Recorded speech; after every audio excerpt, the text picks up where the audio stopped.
मंच पर बैठे हुए सीआईटीयू, एआईकेएस और एआईएडब्ल्यूयू के नेतागण और इस रामलीला मैदान में आज जन समावेश में आए हुए इस तमाम हिंदुस्तान के कोने कोने से हमारे जुझारू साथीगण, सबसे पहले तो मैं bank employees federation of India की तरफ से आप सबको क्रांतिकारी अभिवादन करता हूं और खास करके आज को जो ये रैली हो रहा है, इस रैली से जो संदेश हमारे पास आएगा वो संदेश देश के कोने कोने में हर एक भारतवासी पास ले जाना हमारे लिए एक बहुत जिम्मेदारी है।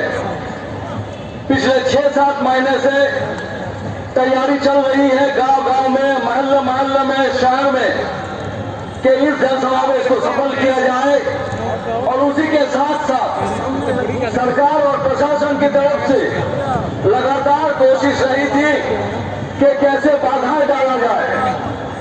जहां रामलीला मैदान में ये समावेश हो रहा है, सिर्फ 500 ही इसकी इजाजत मिली है। इसे साफ पता चलता है कि सरकार नहीं चाहता है कि जो एकजुटता आज बना है, इस एकजुटता देश की जनता के सामने आए। हम देख रहे हैं कि जब हम आजादी के 75 साल पूरा कर चुके हैं तो देश में सांप्रदायिक ताकत और कॉरपोरेट की जो एकजुटता है, इस सांप्रदायिकता और कॉरपोरेट की ताकत की एकजुटता पिछले 75 साल में इस देश में नहीं देखा है। और इसके साथ साथ भी जो मजदूर, किसान और खेत मजदूर की जो एकता है, ये भी 75 साल में किसी ने नहीं देखा है।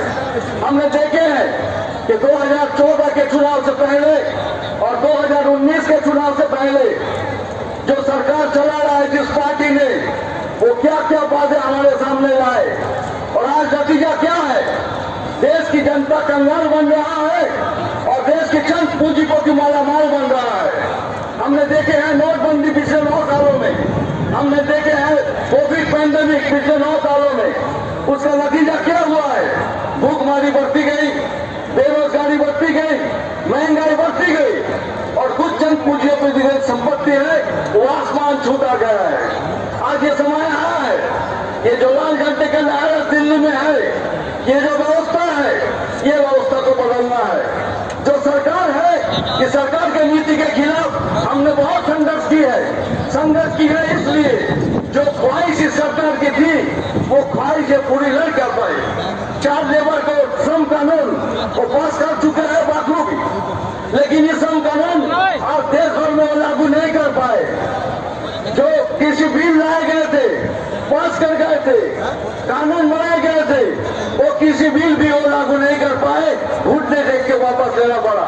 लेकिन हमारी सबसे बड़ी जिम्मेदारी ये है कि इस नीतियों के खिलाफ लड़ने से ही हमारी जिम्मेदारी खत्म नहीं हो जाती है। जब हम वापस जाते हैं, इस नीति के पीछे जो राजनीति है, ये राजनीति को हमें जागरूक करना है देश की जनता को और इस राजनीति के खिलाफ लड़ना है। नीति ये सरकार नहीं बदलेगी, हमारी जिम्मेदारी ये है कि सरकार को हमें बदलना होगा।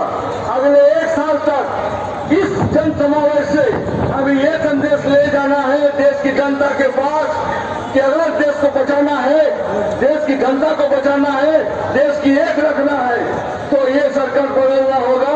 यही हमारे सामने सबसे बड़ी जिम्मेदारी है।